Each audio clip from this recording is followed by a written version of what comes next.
Hello everyone and welcome to ITLS Academy Empower the Youth.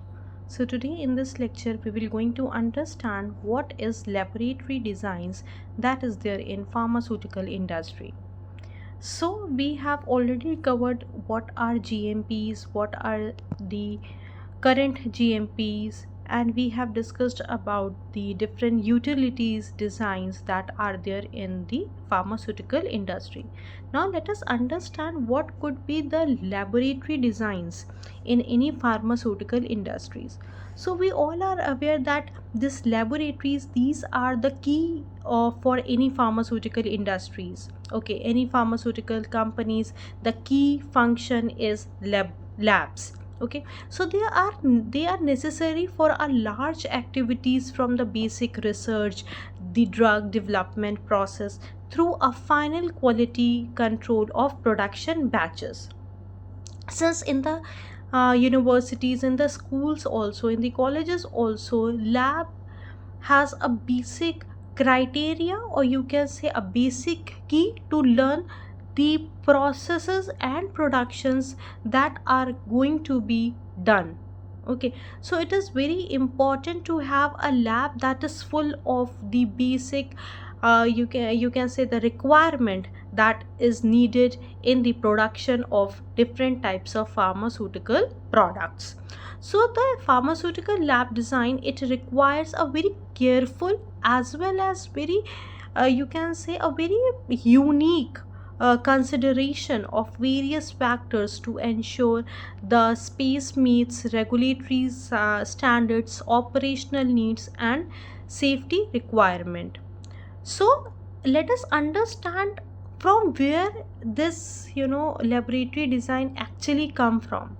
So the birth of the GLP regulation means in the early 1970s, the conduct of non-clinical designs by some test facilities raised much concern in the USA.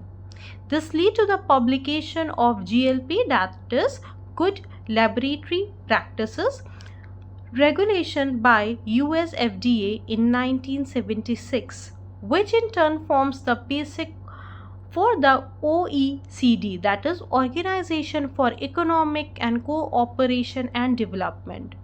Principles of GLPs established in 1978 under the Special Program on the Control of Chemicals. So if you see the birth of GLP regulation, it came into existence in the year 1970s, and basically it was conducted by a non-clinical studies by different types of set test facilities that has raised the concern in the USA. Then after this, all the clinical non-clinical studies, so it leads to the publication of GLPs, that is good laboratory practices regulation, and which was under the US FDA in 1976. So this year is very important to memorize, and this is the basic, you can say, of for any OECD, that is Organization for the Economic and Cooperation and Development. So if so the simple uh, thing to understand here is the birth of GLP regulation was established in the year 1978. So who has first raised the concern? The USA is the first country to raise the concern of the GLP regulation. Now what are the basic aim behind the GLPs? This is very important, means everything that say कि अभी हम लोगों ने complete कर था GMP. So GMP aims a product or a drug that is free from any source of microbial contaminant, or in the simple language you can understand that GMPs, the main aim is to produce a product, okay, that is safe for human consumption. So here the basic aim of GLP is the driving force behind the GLP principle is the need for the concerted action against the OECD member countries to protect man and the environment from the exposure of hazardous chemical. Okay, so whenever there is a production of any drug, so drug the production of drug, they involve different types of hazardous chemicals, and the waste product that is generated, or in the production of different kinds of drug, they are eventually, you can say, have a very severe effect on the environment. So it is the duty of the pharmaceutical industries to how to handle these type of hazardous chemicals, how to dispose the harmful chemicals that came out of the production area. So it is very important. So this is the basic, or you can say the primarily aim, that how to protect the man as well as the environment from the exposure of hazardous chemical. So who is responsible to check all this? The GLP principles. Okay, so the good laboratory practice, that is GLP, a what actually is? So it is a quality system that is concerned with the organizational process and condition under which a non-clinical health and environmental safety studies are, that is planned, performance monitored, recorded, archived and reported. So it is very important for the GLP guideline, or you can say GLP this practices, that it have a main focus should be made on how to do the planning of the production of any pharmaceutical drug, how to perform that plan, means how to execute that plan, how to monitor the plan, how to record the processes of that production, how to have a record of the archived, and how to do the reporting. So this is again a important criteria that deals in the GLP guidelines.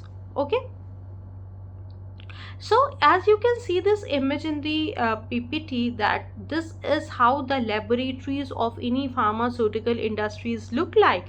Means as you can see, everything is so sorted, so clean, that if you see everything, the two person that are standing behind, okay, so they are wearing a proper lab coat. Okay, the dustbin that is placed in the laboratory is covered with a polythene. There are different types of dustbin in means every dustbin have their particular ways to be disposed of.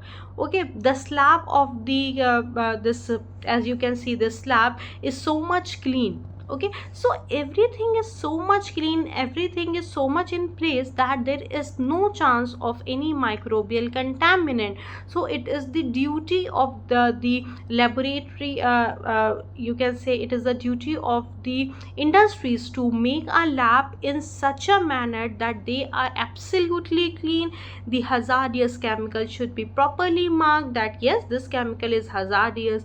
Okay, a person that is working in the laboratory should be, you can say, should be wearing a proper headscarf, proper apron and everything, so that there could be no cross contamination between a person and a production.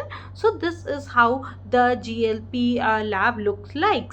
So now comes, what is the purpose of GLP? We have already discussed the aim of the GLPs, what are the aim. Now let us understand what is the purpose of GLP, means on which purpose basically GLP works for. So the first purpose is to promote the development of quality test data. Second, mutual acceptance of data among countries on the basis of comparable quality. Avoid the duplicative testing, thereby saving time and resources. Avoid technical barrier to trade. Improve protection of human health and environment. So these are the basic purposes of GLP. Means how to avoid the technical barrier to trade. This is again very, means basically whatever there is, whatever production is there in the laboratories, means jitna bhi production ho raha hai laboratory mein, that should be of a high quality product. Means the person, the concerned team that is involved in the GLP production should avoid the duplicative testing. So whenever you are avoiding the duplicative testing, so what are you doing? You are thereby saving time and the resources. Okay, so it is very important to avoid the technical barriers to the trade. Okay, so practices those, you can say, services that improves the protection of human health and environment. So these are certain you can say purposes on which the GLP basically work. Okay, so what are the scope of GLP? So if you talk if we talk about the score of GLP, that a non-clinical safety testing of test items contained in pharmaceutical product. Second, in this subheading, it is a pesticide product, cosmetic product, uh, veterinary products, food and feed additive, industrial chemicals. The test item can be synthetic chemicals, natural or biological origin, and living organisms. So these are the scope on which GLP basically pay a focus on. Okay, so for example, if there is a industries that have a GLP that works according to the GLP guidelines, so they pay a more emphasis on the cosmetic product, the food and feed activities, additives, industrial chemicals. Okay, so these are the scope of GLP. Now this heading is very important, that why was GLP created? Means what is the need of GLP? Okay, so the simple answer for this question is why there is a need or why a GLP is created is simple, that see, GMP works for the safety. Here also GLP also works for the safety of the humans. How? By production, by producing a product in those areas or in those lab that is free from any source of microbial contaminant. So actually the idea of the creation of GLP was came in in 70s.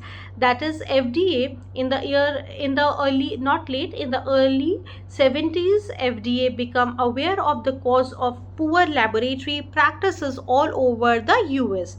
As already discussed in the slide number 1, that this GLP was first recognized by USA. So in the early 70s of the FDA, they becomes that how the poor laboratory practices are going all over the US. So FDA decided to do a deep investigation on 40 toxicology labs. They discovered a lot of fraudulent activities and lot of poor lab practices. So see, simple thing to understand here, wherever there is a production, let us talk about a simple example is your kitchen. So kitchen is the place where the food is prepared. So it is the duty of the household person who is looking after the kitchen to prepare a food in a hygienic condition. Why? Just to avoid the microbial contaminant attack.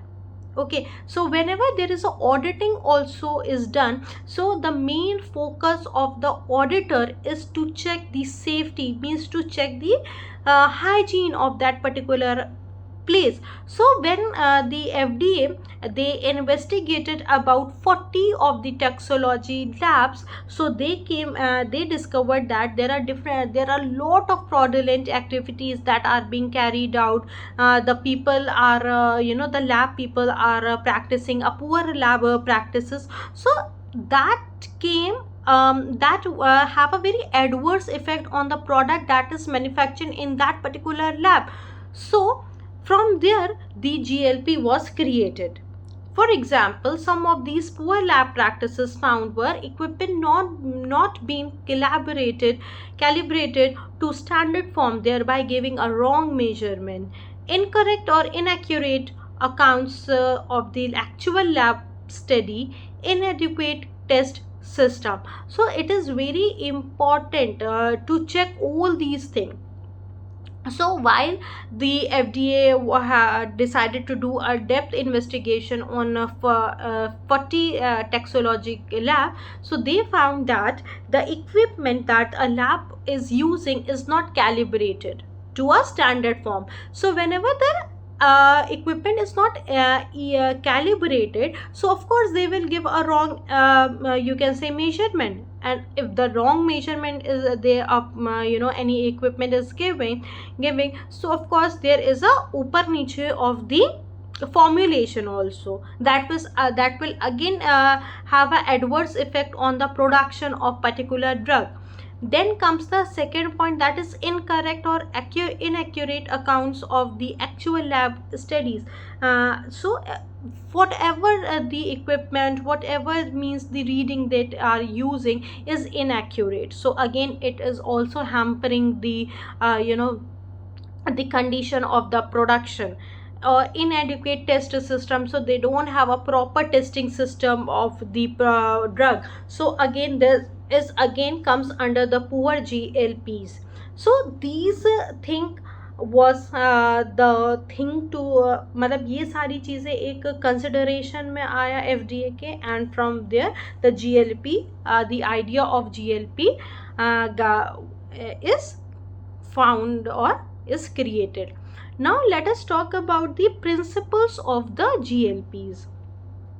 So the first principle is test facility organization and personal quality assurance, that is QA program, facilities, apparatus, materials and reagent, test system, test and reference items, standard operating procedure, that is SOPs, performance of the study, reporting of study results, storage, retention of records and materials.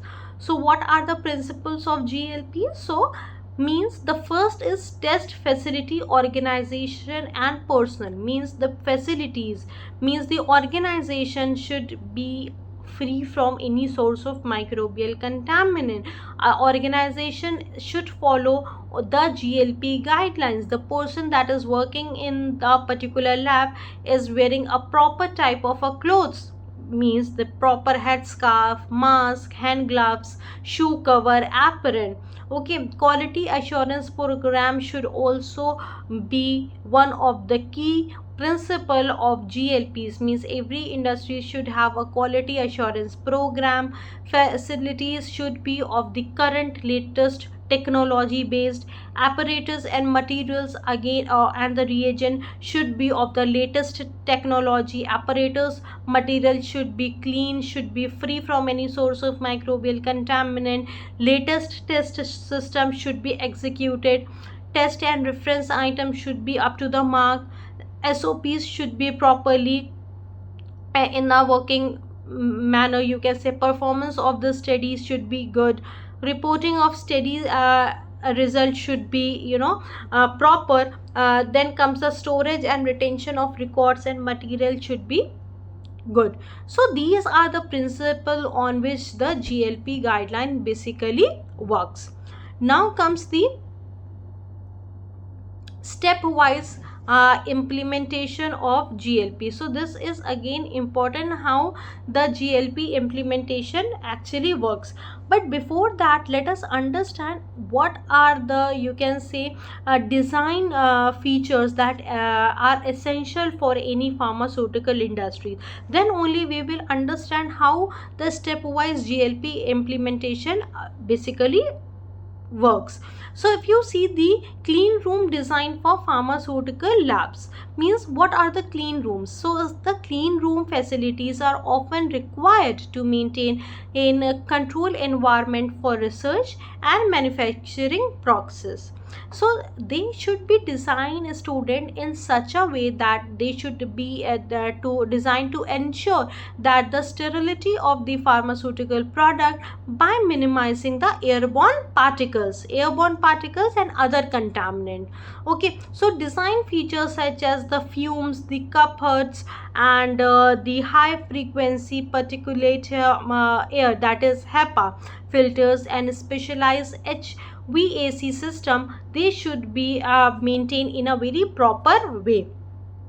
Then comes the control environmental design for the pharmaceutical industries. So see, pharmaceutical labs, it requires a robust ventilation, because every industry is not only the pharmaceutical industries, every food industries or any other cosmetic beverage industries, so these industries requires a very robust ventilation to maintain a air quality. Okay, so control, order, and remove of harmful fumes and gases from the workplace. Specialized fumes cupboards, ductwork, air filtration unit, and pressure differentials can be used to create a safe and healthy working environment.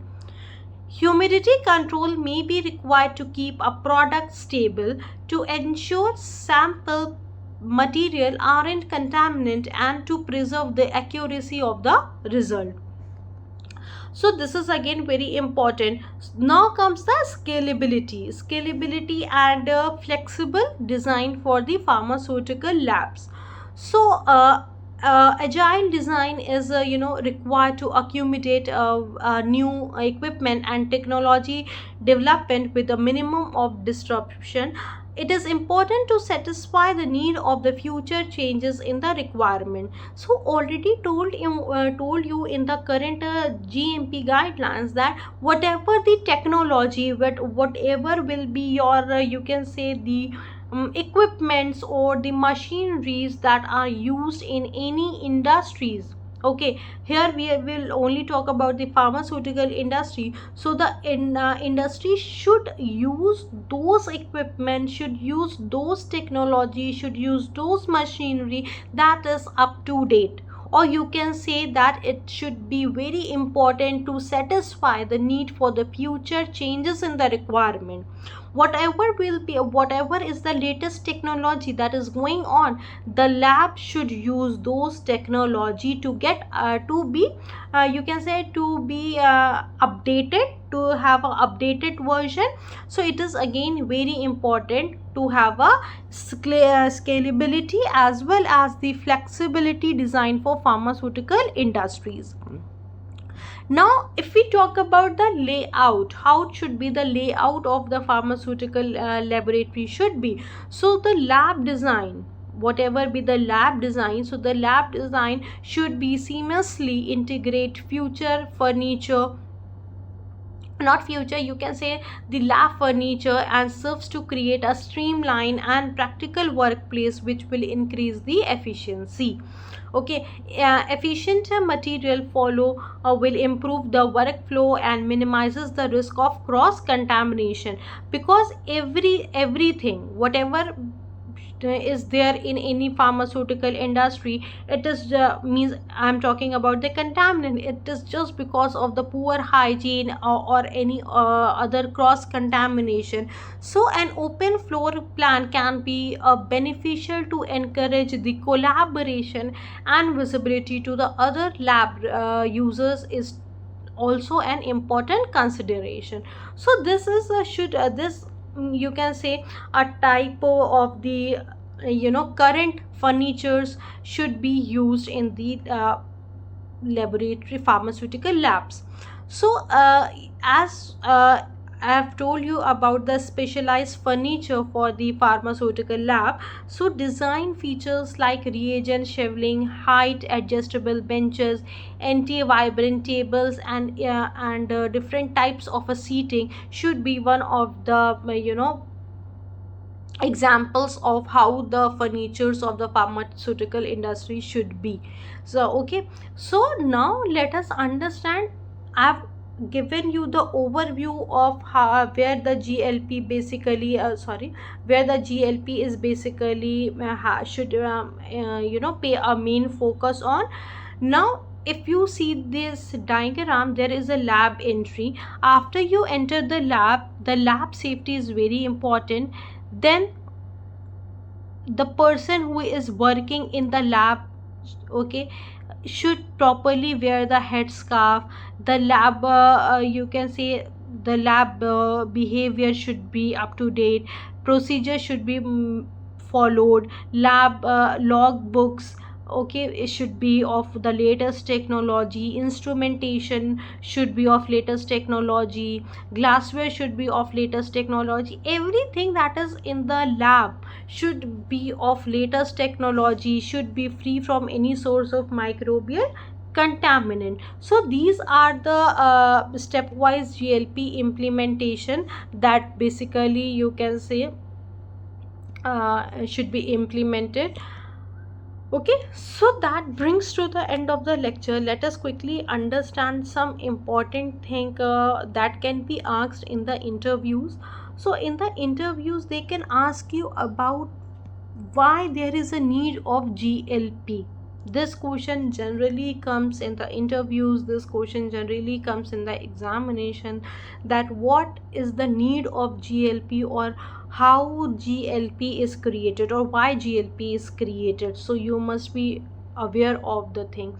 Sometimes in examination they can also ask you explain the primarily aim of GLP with what are the primarily aim of the GLP, or they can ask you what is the scope or what is the purpose of GLP. So there are 5 purposes, so you can elaborate them in your own languages and you can give answer to this. And yes, this could be the separate question, or this question can be asked in the interviews also. What is the scope of GLP? This is very important, that what is the scope of GLP, okay, or created, on which principle GLP works, or you can say explain. They can ask you what are the principles of GLP. Again, this type of question can be asked. And stepwise implementation, this is only for the understanding of how it is implemented. So that brings to the end of the lecture. I hope you have understood the lecture. If you have any doubt, any queries related to the lecture, you can simply leave your queries in the comment section below. In the next lecture, I will be answering the queries. You can follow ITLS Academy on different portals. This is our website, that is www.itlsacademy.com. This is our helpline number, that is 7080833450. You can simply call on this number and get updated. And yes, student, don't forget to subscribe ITLS Academy and press the bell icon. Thank you for watching. Please do like, share and subscribe. And any query, please reach out to us on this helpline number, that is 7080833450. Even this is our WhatsApp number also. If you want to drop any of the queries on WhatsApp, you can simply drop your queries on the WhatsApp, and in the next possible time we will here to answer your queries. So thank you again. Thank you for watching. Please do like, share and subscribe. Thank you.